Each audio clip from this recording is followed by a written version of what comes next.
खेल के मैदान से आज की सबसे अच्छी खबर आ रही है। एशिया कप 2025 में भारत ने शानदार जीत दर्ज की है। पाकिस्तान को रौंद दिया। टी20 मैच में पाकिस्तान को भारत ने हरा दिया। पाकिस्तान ने 128 रन का लक्ष्य दिया था और सात विकेट के पहले ही उन्होंने हरा दिया। 3 विकेट के नुकसान पर उन्होंने ये मैच अपने नाम कर लिया। जबरदस्त परफॉर्मेंस रहा।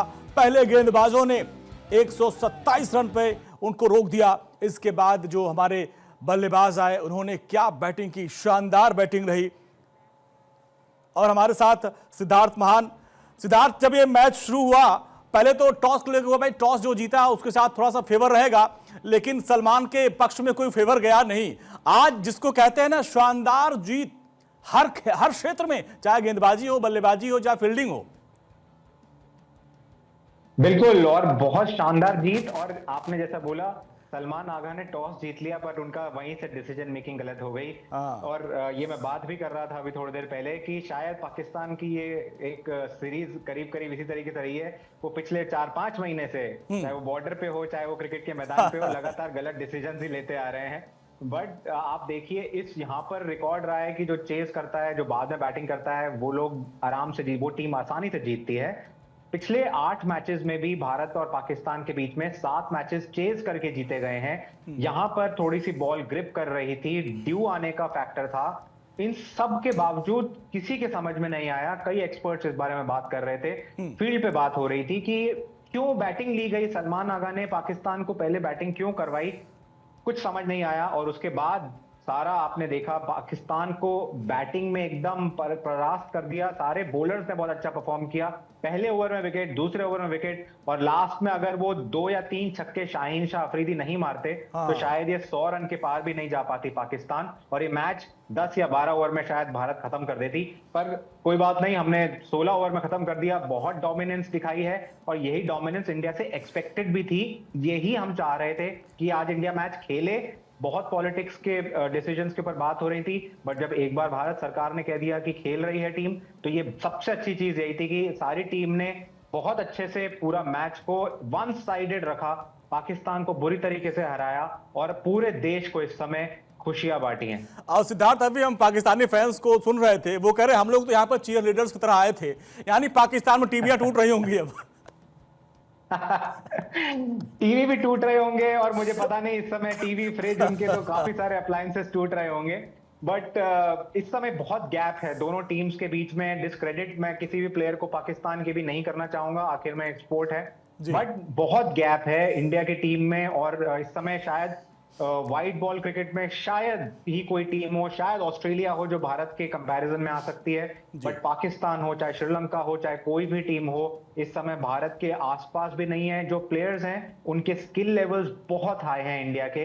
अगर आप देखेंगे इस मैच में ही, तो पाकिस्तान की टीम के प्लेयर्स थोड़े से ऐसे लग रहे थे कि अभी वो पूरे फिनिश मटेरियल नहीं है। अभी उनको डोमेस्टिक क्रिकेट से अभी पूरा तरीके से पूरा एक एक्सपीरियंस नहीं मिला है, और वो इंटरनेशनल स्टेज पे आ गए हैं। वहीं हमारे क्रिकेटर्स ऐसे हैं जो कहने में हमारी बिल्कुल नई टीम है, यंग प्लेयर्स हैं, यूथ है, बट वो बहुत क्रिकेट खेल चुके हैं। वो डोमेस्टिक क्रिकेट आज सूर्या भाऊ ने माही की याद दिला दी, छक्का मार के जिताया। बिल्कुल, और उनको पसंद भी करते हैं। सूर्या कई बार बोल भी चुके हैं कि माही को काफी पसंद करते आए हैं। तो बहुत अच्छा रहा कि उसी स्टाइल में ये मैच को खत्म करा। और बहुत अच्छा रहा क्योंकि ये एक उनके अगेंस्ट भी एक लगा हुआ था कि पाकिस्तान के अगेंस्ट 20 रन से ज्यादा आज तक कभी उन्होंने पार नहीं किए थे। आज नॉट आउट रहे, 47 रन बनाए, और जैसा आपने कहा छक्के के साथ ये जीत दिलाई उन्होंने। बहुत बहुत शानदार जीत। और सिद्धार्थ, अगर आप पाकिस्तानी क्रिकेट टीम को देखें, जो पहला मैच हमने यूएई के साथ खेला था, आप समझिए कि 4 ओवर 3 रन गेंद में हमने ये मैच यूएई को हरा दिया था। लेकिन ओमान के साथ पाकिस्तान की टीम को संघर्ष करना पड़ा था। जीत तो गए थे, लेकिन संघर्ष करना पड़ा था। तो वहीं से आप देख लीजिए क्या उनकी जर्नी है। बिल्कुल, ओमान के साथ भी, और इससे पहले एक ट्राई सीरीज हुई थी यूएई के साथ और अफगानिस्तान के साथ। वहां पर अगर आप स्कोर्स देखेंगे जाके, तो आप देखेंगे कि बड़े 20 रन के मार्जिन से, 30 रन के मार्जिन से पाकिस्तान यूएई से जीती थी। और वही यूएई की टीम को हमने तो ध्वस्त कर दिया था पिछले मैच में। 4 साढ़े 4 ओवर में मैच खत्म कर दिया, 51 रन पे उनको ऑल आउट कर दिया। ये एक डिफरेंस है भारत की। एक इस समय जो बढ़ती हुई स्पोर्ट्स की ताकत है, क्रिकेट टीम तो बहुत आगे है, आप कंपैरिजन ही नहीं करना चाहिए पाकिस्तान के साथ। इस वजह से भी बहुत अच्छा रहा कि आज हमने खेला और ये अंतर को साफ हमने दिखा दिया कि ये अंतर पाकिस्तान के साथ हमारा बहुत ज्यादा है। हाँ स्पोर्ट्स में, क्रिकेट में हम लोग बहुत आगे हैं, कोई कंपैरिजन ही नहीं है। जी। और सिद्धार्थ, तो पाकिस्तान देखिए जीतने के बाद सूर्या ने, पूरी टीम ने हाथ तक नहीं मिलाया। अगर हम अपने खिलाड़ियों की बात करें तो अभिषेक को आप बहुत फॉलो करते हैं, वो युवा खिलाड़ी आया, हालांकि कहते हैं कि वो वीरेंद्र सहवाग टाइप के हैं, 13 बॉल में 31 रन मारे फिर चल दिए, यानी अपना अपना काम करके वो चले गए। बिल्कुल, और उनका ये खासियत है कि वो शुरू के जो 6 ओवर है पावर प्ले के, उसमें वो जबरदस्त एक टोटल लगा के देते हैं। आज भी यही हुआ, करीब 6 ओवर में हमने करीब करीब मैच खत्म ही कर दिया था। 61 रन जो थे, हमने आधे रन तो 6 ओवर में बना दिए थे। उसके बाद कोई प्रेशर भी नहीं था। पाकिस्तान का सबसे बड़ा जो एक वेपन था इस पूरे बॉलिंग इनिंग्स में, वो था कि उनके स्पिनर्स आएंगे और भारत के बैट्समैन को इस थोड़े से दबाव में डालेंगे, क्योंकि पिच पे टर्न था, थोड़ी रुक के आ रही थी, जैसा कि हमारे स्पिनर्स ने दिखाया। पाकिस्तान के प्लेयर्स को भी शायद ये एक्सपेक्टेशंस थी, बट अभिषेक शर्मा ने 31 रन बना दिए 13 बॉल में। इतनी जबरदस्त शुरुआत दी कि सारा प्रेशर उसी समय हट गया। उसके बाद तो तय था कि ये, उसके बाद सारे मेरे ख्याल से पाकिस्तान के प्लेयर्स भी यही सोच रहे होंगे कि ये मैच 12 ओवर में खत्म होगा या शायद 15 ओवर में खत्म होगा, और वही भारत ने किया, आराम से मैच जीत लिया। और इसके बाद सिद्धार्थ आप देखिए, तिलक वर्मा ने सूर्या का बखूबी साथ दिया। तिलक को भी आप यहां पे नजरअंदाज नहीं करेंगे, बहुत अच्छी इनिंग्स खेली उन्होंने, 31 बॉल पे 31 रन बनाए, रुक कर खेला, टिक कर खेला, जब जरूरत थी विकेट न गिरने की तो संभल के खेला उन्होंने।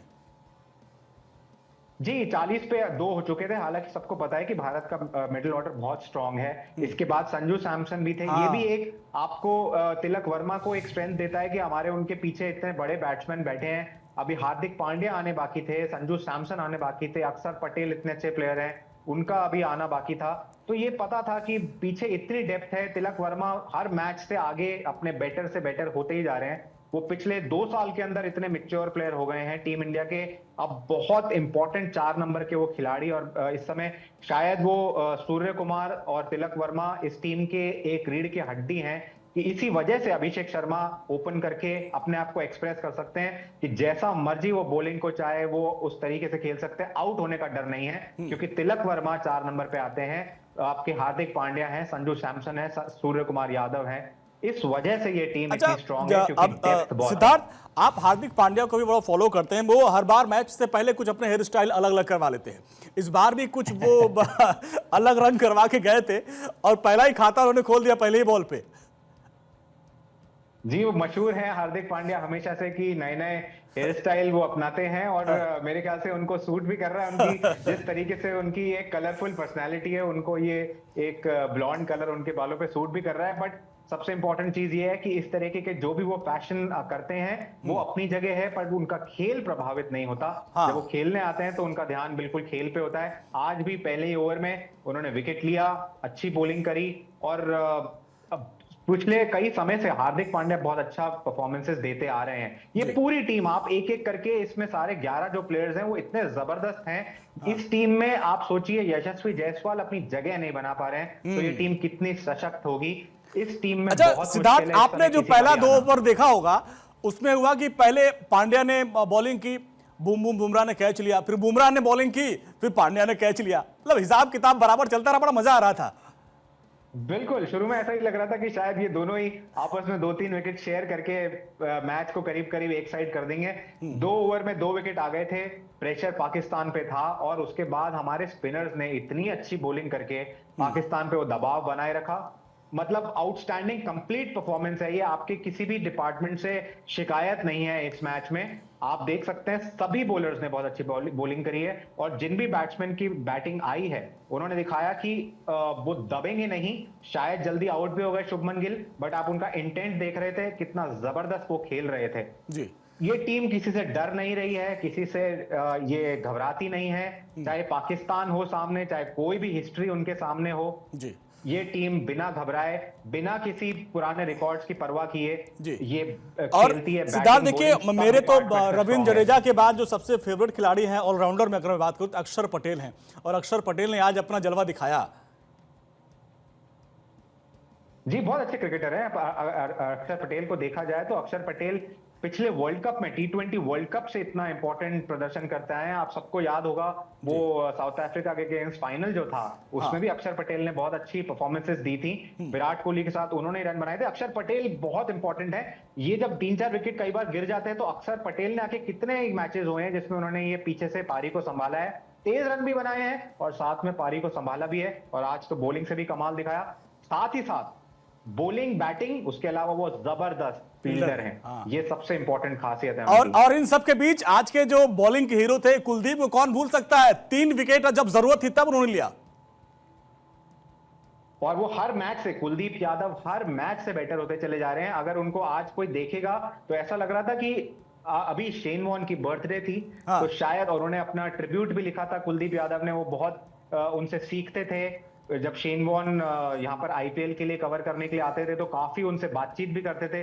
और जिस तरीके से आजकल कुलदीप यादव बॉलिंग कर रहे हैं और आज जो उन्होंने बॉलिंग करी है, शायद शेन वॉर्न भी आज ऊपर बैठे हुए मुस्कुरा रहे होंगे। जिस तरीके से वो कंट्रोल में थे, उनकी जिस तरीके से वो चखा रहे थे पाकिस्तान के बैट्समैन को, पाकिस्तान के बैट्समैन समझ नहीं पा रहे थे कि गुगली कब हो रही है और लेग स्पिन कब हो रही है। जबरदस्त बॉलिंग, मजा आता है। कभी आपको कई बार विकेट्स मिल जाते हैं पर कई बार आपको पता चलता है कि शायद बैट्समैन मारते हुए आउट हो गया। यहाँ पर कुलदीप यादव ने विकेट्स लिए हैं, वो अपनी बॉलिंग और अपनी स्किल से विकेट्स अर्जित किए हैं। सिद्धार्थ आएंगे, एक और मेहमान हमारे साथ जुड़ गए हैं, फूलचंद जी हैं, क्रिकेट के कोच हैं।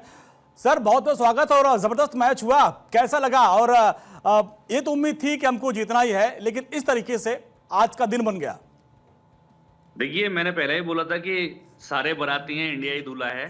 और जो इंडिया ने करा है तो वो सबको लग रहा था कि भी क्या नाम है इंडिया 1 साइड जीतेगी। और मैंने बोला भी था कि उन्होंने क्या नाम है ओमान के अगेंस्ट में 160 बनाए हैं। तो मैंने कि अगर इंडिया की इतना अच्छा बॉलिंग अटैक है, कुलदीप यादव हमारे पास मिस्ट्री बॉलर हैं और हमारा बॉलिंग अटैक बहुत अच्छा है, तो मैंने बोला था कि 125 या 30 तक स्कोर बनेगा और इंडिया आराम से चेज कर देगा। हाँ, इसमें दो पाकिस्तान की तरफ से सर वो 2 बल्लेबाज थे, एक शाहीन जो लास्ट में आके उन्होंने छक्के मार के 30 रन बना दिए, एक 40 रन एक और बनाए थे, उनका नाम मुझे याद नहीं आ रहा। अगर ये 2 नहीं होते तो मुझे लगता है ये लोग 100 रन भी नहीं बना पाते। देखिए क्रिकेट है, क्रिकेट में देखिए वो बाद में शाहीन अफरीदी आया तो उसको तो देखिए टैलेंडर है, वो उसको घुमाना ही था। तो एक दो उसके अच्छे कनेक्ट हो गए और उसकी रीच अच्छी है, थोड़ा अच्छी रीच है उसकी, तो एक दो उसने अच्छे शॉट मार दिए तो ये 128 तक हम ये क्या नाम है पाकिस्तान पहुंच पाई। वरना तो एक बार तो ऐसा लग रहा था कि भाई 100 भी बनना मुश्किल हो जाएगा। तो आज जो खिलाड़ी जो अच्छा खेले हैं, तो आपके हिसाब से कौन ऐसे खिलाड़ी थे जिन पे लगा था ना यार आज ये इसको चलना चाहिए था और वो चला? देखिए इंडिया की सारी टीम अच्छी है। आप देखिए अभिषेक शर्मा ले लिए, सुमन गिल अनफॉर्चुनेटली आउट हो गया, लेकिन जितने भी हमारे बॉलर हैं, बुमराह है या वरुण चक्रवर्ती है या कुलदीप यादव है या अक्षर पटेल है, किस किस का नाम लेंगे? हर कोई एक से बढ़कर एक है हमारी इंडियन टीम में। और किसी एक को क्या नाम है हम ये इस जीत का शेरा नहीं दे सकते। सभी ने मिलजुल के क्या नाम है सारा काम करा है। और लेकिन जो हमारे बॉलिंग अटैक है बहुत अच्छा है। एक वक्त में सर जब 2 विकेट गिर गए थे तो मुझे लगा कि पाकिस्तान वाली कहानी तो नहीं हो जाएगी। जब 2 विकेट गिरे, बैक टू बैक ही जल्दी 2 विकेट गिर गए, जब अभिषेक और शुभमन आउट हुए तो उस वक्त थोड़ा पाकिस्तानी टीम जोश में आ गई थी। लेकिन उसके बाद जिस तरीके से युवा तिलक वर्मा ने भाऊ के साथ मिलकर पारी को संभाला, काबिल तारीफ था ये पूरा। देखिए अभिषेक और सुमन ने स्टार्टिंग अच्छी थी और हमारा देखिए 4 ओवर में हमारे 42 रन थे, तो हमारा सिंगल डबल का गेम था। इतना बड़ा कोई प्रेशर नहीं था कि हमें क्या नाम है भाई 8 की या 10 की रन से एवरेज से रन बनाने हैं। और हमें पता था कि सिंगल डबल से क्या नाम है रन बन जाएंगे। कोई भी अगर वो लूज बॉल देंगे तो आराम से सूर्य कुमार यादव और तिलक वर्मा दोनों ही बहुत अच्छे बैट्समैन हैं और जहां उनको लूज बॉल मिली तो उन्होंने उनको मारा भी। तो लग नहीं रहा था कि भाई क्या नाम है 2 विकेट जल्दी गिर गए तो इंडिया को तो प्रेशर में आएगी। सिद्धार्थ जी भी हमारे साथ है, वो ये कह रहे थे कि ये जो टॉस जीतकर सलमान ने फैसला किया, इस फैसले पर भी कई लोग सवाल उठा रहे थे कि भाई उन्होंने क्या सोच के जो है पहले बल्लेबाजी ली, क्या उनका फैसला गलत रहा? देखिए सबसे बड़ी बात तो की बात देखिए वो बिखरी हुई टीम है। उन्होंने सोचा था कि भाई हम 170-75 या 180 का टारगेट देंगे तो हम हो सकता है कि इंडिया को दबाव में ले सकते हैं। लेकिन अगर वो पहले इंडिया को बैटिंग कराते तो 200 प्लस रन होते और वो उस प्रेशर को झेल नहीं पाते। तो डिसीजन तो उन्होंने सही लिया था कि हम अगर 175 या 180 रन बनाते हैं तो इंडिया को एक बार हम रोक सकते हैं, लेकिन ऐसा नहीं हुआ। सिद्धार्थ जी, जिस तरीके से पहलगाम के बाद मैच का विरोध हो रहा था और वो चीज़ हमने मैच में भी देखा, जब मैच के दौरान टॉस हो रहा था, आप तो जागते हैं देखते हैं, टॉस जीतने हारने के बाद हाथ मिलाया जाता है, एक फॉर्मेलिटीज होती है, वो भी नहीं किया गया। और जीतने जब मैच हम जीत के जा रहे थे तभी किसी भी खिलाड़ी ने हाथ नहीं मिलाया, यानी पाकिस्तान को मैसेज दिया गया कि भाई द्विपक्षीय सीरीज तो हम नहीं खेलेंगे, ऐसे भी मैच खेलेंगे तो ये अंजाम होगा। बिल्कुल, और सही मैसेज भी है इस समय पे। सबके आपके देश के सभी लोगों के सेंटिमेंट जुड़े हुए हैं। एक बहुत दुखद घटना हुई, सभी लोगों को तकलीफ थी, काफी इस पे पॉलिटिक्स इस पे हुई कि मैच खेलना चाहिए नहीं खेलना चाहिए। बट मेरे हिसाब से अगर हम नहीं खेलते तो आप पाकिस्तान को एक इजी विक्ट्री दे देते। आगे जाके शायद हम फाइनल में भी अगर पाकिस्तान आती तो आप करीब करीब चैंपियनशिप आप छोड़ देते, पाकिस्तान को बिना किसी बात के एक पूरा टूर्नामेंट मिल जाता। आपका डिसीजन बिल्कुल सही रहा। प्लेयर्स ने भी उस चीज की एक रिस्पेक्ट करी कि हम यहाँ खेलने आए हैं, हम सिर्फ अपने देश के लिए खेल रहे हैं, आपसे नहीं खेल रहे हैं, इसलिए हमें आपको सिर्फ हराना था और हरा के हम अपने काम से, हमारा काम पूरा हो गया, हम अब वापस जा रहे हैं। बिल्कुल सही मैसेज हुआ है। इससे उनकी रिस्पेक्ट बढ़ेगी सारे प्लेयर्स की। जो काफी सारे जो देश के लोग थे जो नाराज थे कि प्लेयर्स क्यों खेल रहे हैं, मेरे ख्याल से उनको भी काफी तसल्ली महसूस होगी कि हमारे प्लेयर्स सिर्फ अपने देश के लिए खेले, मैच को जिताया और उसके बाद बिना किसी उनसे हाथ मिलाए, नजरें मिलाए, सीधे अपने वापस चले गए। बेस्ट चीज हुई है मेरे ख्याल से। इंडिया ने जिस डोमिनेशन से इस मैच को जीता है और फाइनली जिस तरीके से सूर्य कुमार यादव और सारे प्लेयर्स का जो बिहेवियर रहा है ऑन फील्ड, काबिल तारीफ है। तो जिस तरीके से सारी चीजें हो रही है सर, आप आपसे समझना चाहेंगे अब क्या पाकिस्तान के पास जो सुपर 4 में पहुंचने के चांस है, यूएई को तो हराना ही पड़ेगा, लेकिन ओमान के साथ जिस तरीके से उनका प्रदर्शन था उसके बाद से क्या लगता है कि यूएई को आसानी से हरा पाएंगे? देखिए, क्रिकेट है इसमें बोल नहीं सकते। पाकिस्तान भी देखिए इतनी खराब टीम नहीं है कि भाई यूएई को क्या नाम है, यूएई उनको हरा सके, लेकिन क्रिकेट है, कुछ कह नहीं सकते इसमें। और मुझे लगता है कि सुपर 4 में शायद पहुंच ही जाएगी पाकिस्तान, और पहुंचेगी तो देखिए इस टूर्नामेंट का एक चार्म भी है, और क्या नाम, अगर पाकिस्तान पहुंचेगी तो मजा भी आएगा। हाँ, और बिल्कुल। लेकिन एक चीज देखा गया सर कि अभी तक ये दोनों टीम जो है एशिया कप के फाइनल में बहुत कम ही पहुंच पाई है। मुझे लगता है कि अभी तक नहीं पहुंच पाई है क्या, और हर कोई इंतजार करता है कि फाइनल में ये दोनों टीम आमने सामने हो तो मजा आए। और हाँ, देखिए पाकिस्तान और इंडिया कई बार क्या नाम है एशिया कप का फाइनल खेली हैं। हाँ। ये 8 बार फाइनल खेल चुके हैं, वो 3 बार फाइनल जीत चुके हैं। हाँ। और रनर्स अप भी वो 3 बार रहे हैं, या क्या नाम है ये 2 बार रहे हैं जी। तो ऐसा नहीं है कि पाकिस्तान और इंडिया फाइनल नहीं खेले हैं। और देखिए, अगर इंडिया पाकिस्तान का फाइनल होगा और उनको हम फाइनल में मारेंगे तो बहुत मजा आएगा। अब आपको क्या लगता है फूलचंद सर कि मैन ऑफ द मैच का हकदार है कौन? आपको क्या लगता है किसको मिलना चाहिए? देखिए, कुलदीप यादव को मिलना चाहिए डेफिनेट, क्योंकि उन्होंने इतना अच्छा बॉल डाला है, और man of the match Kuldeep Yadav को ही मिलना चाहिए। सिद्धार्थ भाई, मैन ऑफ द मैच किसको आप देखते हैं? देखिए, मैं भी चाह यही रहा था, और हमारे अब सोचने की जरूरत नहीं है, कुलदीप यादव को दे दिया गया है मैन ऑफ द मैच। तो बिल्कुल सही डिसीजन है, बहुत अच्छी। जैसे हम बात ही कर रहे थे कि शायद आज शेन वॉर्न, जो कि काफी लुकअप करते हैं कुलदीप यादव, उनसे काफी बातचीत करते थे कई साल पहले, उनसे टिप्स लेते थे, शायद आज शेन वॉर्न मुस्कुरा रहे हैं। ऊपर से आज कुलदीप यादव की परफॉर्मेंस देख के, जबरदस्त परफॉर्मेंस थी। और उम्मीद है आने वाले मैचेस में जिस तरीके से वो चल रहे हैं, बहुत विकेट लेंगे वो। तो चलिए, Kuldeep Yadav player of the match चुन लिए गए, जैसा कि सिद्धार्थ जी बता रहे थे। और इसी के साथ फुलचंद सर आपका, सिद्धार्थ आपका बहुत बहुत शुक्रिया। तो भारत ने शानदार जीत दर्ज की है और पाकिस्तान को एक तरफा, मान लीजिए कि बहुत जबरदस्त तरीके से खेल हर फील्ड में दिखाया, गेंदबाजी, बल्लेबाजी, फील्डिंग में, और उनको हरा दिया है।